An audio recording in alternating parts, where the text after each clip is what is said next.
दोस्तों, अगर आप कभी कब्रिस्तान जाएं और किसी कब्र के हेड पत्थर की जगह जो पत्थर सर की तरफ लगाया जाता है, छोटे छोटे खूबसूरत और दिलकश गोल पत्थरों का सामना करना पड़े तो शायद आप हैरान रह जाएं। मगर हैरान होने की बात नहीं, बल्कि आप समझ जाएं कि ये किसी मुसलमान की कब्र नहीं बल्कि किसी यहूदी की कब्र है। दोस्तों, यहूदी कब्रों पर ऐसे पत्थर क्यों रखते हैं, इसकी क्या वजह है और इसके पीछे यहूदियत में क्या नज़रियात और अकायद हैं। ये पत्थर यहूदियों के कब्रिस्तान से कब और क्यों चोरी हुए थे और दुकानदार ये पत्थर कहाँ से लाते हैं और कितने महंगे फरोख्त करते हैं। सतारा दऊदी क्या है जो यहूदी अपनी कब्रों पर कंधा करवाते हैं और क्या मुसलमान की कब्र पर पत्थर रखना जायज़ है। दोस्तों, आज की इस वीडियो में हम आपको इन तमाम सवालों के जवाब बताएंगे। दोस्तों, वीडियो बहुत इंटरेस्टिंग होने वाली है, इसलिए वीडियो को शुरू से लेकर आखिर तक ज़रूर देखिएगा। दोस्तों, हज़ारों सालों से इंसानों ने अपनी ज़रूरत के मुताबिक मुख्तलिफ़ किस्म के पत्थरों का इस्तेमाल किया है। ताहम यहूदियों की रवायात में पत्थरों को काफ़ी अहमियत हासिल है। यहूदियों की रवायात के मुताबिक जब कोई मर जाता है तो इसकी तजहीज़ व तकफीन कर दी जाती है। इसके बाद कोई भी इसका करीबी जब इसकी कब्र पर जाएगा तो घर से साथ एक छोटा सा गोल और खूबसूरत पत्थर लेकर जाएगा और वहाँ जाकर अपने प्यारे की कब्र के सर की तरफ रख देगा। दोस्तों, इन पत्थरों को यहूदियों में ताज़ीती पत्थर कहा जाता है। यहूदी मातम नहीं करते बल्कि ये पत्थर जाकर अपने प्यारों की कब्रों के सर की तरफ रखते हैं। तारीख का मुताला किया जाए तो इस रस्म की इब्तदा कब और कैसे हुई ये मालूमात कम दस्तयाब है, मगर सदियों से यहूदियों के कब्रिस्तानों में लगे इन पत्थरों के ढेर बताते हैं कि ये रस्म सदियों से चली आ रही है। दोस्तों, इन पत्थरों का साइज गोल्फ की गेंद से थोड़ा बड़ा होता है और अब मुख्तलिफ कंपनियां ये पत्थर तैयार करती हैं। कदीम ज़माने में बरसाती नालों और दरियाओं में सफ़र करने की वजह से ये पत्थर खुद ब खुद गोल हो जाते हैं और आसानी के साथ दस्तयाब थे, मगर अब अक्सर इलाकों में ये पत्थर नायाब हैं। इसी वजह से यहूदी अपने प्यारों की कब्रों पर रखने के लिए ये पत्थर मुख्तलिफ मकामात से ख़रीद कर महंगे दामों लेकर आते हैं। दोस्तों, यहूदियत के मुताबिक ये पत्थर रखने की मुख्तलिफ वजूहात और नज़रियात हैं। कुछ के मुताबिक हैकले सुलेमानी ऐसे ही गोल बड़े बड़े पत्थरों से बनाया गया था और ये सकीदत के साथ कब्रों पर रखे जाते हैं। कुछ के मुताबिक ये पत्थर मुर्दे की रूह को सुकून पहुंचाते हैं और कुछ के मुताबिक इन पत्थरों की वजह से मुर्दे को अजाब नहीं मिलता, क्योंकि पत्थर अल्लाह रब्बुल इज़्ज़त की तस्बीह बयान करते हैं। दोस्तों, यहूदियत में पत्थर रखने का एक नज़रिया ये भी है कि ये पत्थर सिर्फ 12 रखे जाते हैं, जो इसराइल यानी हज़रत याकूब अलैहिस्सलाम के 12 बेटों की निस्बत से बनी इसराइल अपनी कब्रों पर रखा करते थे और वो रस्म आज तक यहूदियों में मौजूद है। दोस्तों, वाज़ेह रहे कि ये पत्थर तमाम यहूदी अपनी कब्रों पर नहीं रखते, बल्कि सिर्फ एक मखसूस अकीदे के यहूदी रखते हैं। साल 2000 में यहूदियों के सबसे बड़े कब्रिस्तान बनी इसराइल कब्रिस्तान से ऐसे हज़ारों पत्थर चोरी हो गए थे, जिसकी वजह ये थी कि लोगों को पता चल गया था कि यहूदी ये पत्थर बहुत महंगे खरीद कर लाते हैं। ताहम बाद में ये पत्थर बरामद कर लिए गए। दोस्तों, सदियों से मौजूद इस रवायत पर अमल करने वाले यहूदी आज भी अपने हाथों में पत्थर लेकर अपने प्यारों की कब्रों पर हाजिरी देते हैं। यहूदियों की किताब में दर्ज कवानीन यहूदियत के मुताबिक मज़ार का होना लाजमी है ताकि कबूर की शिनाख्त बरकरार रहे। कुछ यहूदी बवक्ते ज़ियारत कब्रों पर पत्थर रखने के कायल हैं। यहूदी मज़ार पर मरहूम का नाम, तारीख़ पैदाइश, कुछ हालात ज़िंदगी हुसूसन मजहबी खिदमात अबरानी ज़ुबान में कंधा करते हैं।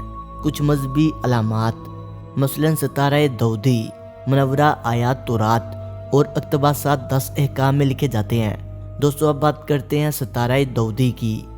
सतारा दऊदी या सतारा दऊद, जिसे हज़रत दऊद अलैहिस्सलाम की डाल भी कहा जाता है, यहूदी शनाख्त और यहूदियत की एक आमतौर पर तस्लीम शुदा अलामत है। सतारा दऊदी शशनु की शक्ल है, यानी 6 कोनों वाला सतारा है। ये 2 मतसावियुल अज़ला तकुनू से मिलकर बना है। सतारा दऊदी यहूदियत की इलामत के तौर पर 17वीं सदी के बाद से इस्तेमाल में है, जबकि वस्ती यूरोप में 14वीं सदी से 16वीं सदी तक इसके इस्तेमाल की मिसालें मिलती हैं। दोस्तों, अब मौजूदा दौर में इसराइल और दीगर कई ममालिक में सतारा दऊदी यहूदियों की कब्रों के कुतबों पर ज़रूर बनाया जाता है। यहूदियों की कब्रों पर सिर्फ अबरानी ज़ुबान ही क्यों लिखी जाती है? इसलिए कि यह अफ्रीकी एशियाई ख़ानदान ज़ुबान की एक सामी ज़ुबान है। इसराइल में तकरीबन 48 लाख अफराद अबरानी ज़ुबान बोलते हैं। अबरानी यहूदियों की मजहबी ज़ुबान है। इसराइल में अरबी के साथ अबरानी भी सरकारी ज़ुबान का दर्जा रखती है।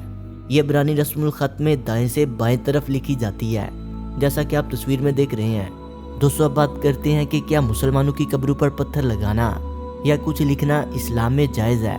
علماء کرام لکھتے ہیں کہ مسلمان کی قبر کے سرہانے کی طرف کوئی سادہ پتھر جس پر کچھ لکھا ہوا نہ ہو رکھ دے تو گنجائش ہے، مگر اس پر تسمیہ لکھنا مکروہ ہے، کیونکہ بسم اللہ الرحمن الرحیم کی بے ادبی کا اندیشہ غالب ہے۔ اور اگر قبرستان بہت بڑا ہے اور مردے کا نام لکھنے اور تاریخ وفات لکھنے کی کوئی ضرورت ہو تو گنجائش ہے، ورنہ بلا ضرورت کراہت سے حالی نہیں۔ دوستو، یہودیوں کی اکثر قبر پکی ہوتی ہے، مگر مسلمانوں کے حوالے سے قبر پکی کرنے کے حوالے سے احادیث میں ممانعت آئی ہے، جس کی وجہ سے قبر پکی کرنا جائز نہیں۔ تاہم قبر کو محفوظ بنانے کے لیے قبر کے ارد گرد ایسی رکاوٹ لگا دی جائے جس کے ذریعے کسی جانور وغیرہ کی قبر تک رسائی ممکن نہ ہو۔ مثلاً قبر کے ارد گرد کانٹے رکھ دیے جائیں یا قبر کے اطراف میں اینٹوں کی باڑ لگانا۔ اس طرح کے میت کے جسم کے ماز میں نیچے سے اوپر تک قبر کچی رہے، یہ جائز اور درست ہے، یعنی میت کا جسم چاروں جانب سے مٹی کے اندر رہے، اطراف کی جگہ اینٹیں لگا دی جائیں تو حرج نہیں، تاکہ قبر محفوظ رہے۔ دوستو، یہودیت میں شادی کو مرد و عورت کے درمیان ایک ایسا بندھن تصور کیا جاتا ہے جس میں خدا بذات خود شامل ہے۔ اگر کوئی یہودی مرد شادی نہ کرے تو تالمود کی نگاہ میں وہ ایک نامکمل مرد ہے۔ یہودیت کے ازدواجی نظام پر نظر ڈالی جائے تو معلوم ہوتا ہے کہ ان کے یہاں عورت کا مقام نہایت پست ہے، اور اس کی وجہ یہ نظریہ ہے کہ حوا نے آدم کو ممنوعہ پھل کھانے پر اکسایا اور اس وجہ سے وہ جنت سے نکالے گئے، اور اسی بنا پر عورت کو مرد کی غلامی، حیض جیسی ناپاکی اور حمل کے درد کی سزا ملی۔ بائبل میں ہے کہ میں تیرے درد حمل کو بہت بڑھاؤں گا، تو درد کے ساتھ بچے جنے گی، اور تیری رغبت اپنے شوہر کی طرف ہوگی اور وہ تجھ پر حکومت کرے گا۔ یہودی معاشرے میں عورت کی حیثیت ان سات الفاظ میں بیان کی گئی ہے: گوڑا اچھا ہو یا برا، اسے سکھانے کی ضرورت ہے، اور عورت اچھی ہو یا بری، اسے مار کی ضرورت ہے۔ یہودیت میں عورت کی شادی خاوند کی خدمت اور اولاد پیدا کرنے کے لیے ہے۔ اگر کسی کے یہاں کئی سال تک اولاد نہ ہو تو وہ بلا جھجک دوسری شادی کر سکتا ہے۔ اس کام کے لیے اسے اپنی بیوی سے کچھ کہنے سننے کی ضرورت نہیں۔ بائبل میں ہے: بیویاں کرو تاکہ تم سے بیٹے بیٹیاں پیدا ہوں، اور اپنے بیٹوں کے لیے بیویاں لاؤ، اور اپنی بیٹیاں شوہروں کو دو تاکہ ان سے بیٹے بیٹیاں پیدا ہوں، اور تم وہاں پھلو پھولو اور کم نہ ہوں۔ نکاح کے قانون کی طرح طلاق کا قانون بھی یہودی روایات میں عورت کی مظلومیت کی داستان سناتا ہے۔ یہودی مرد جب چاہے چھوٹی سی غلطی پر بیوی کو طلاق دے سکتا ہے۔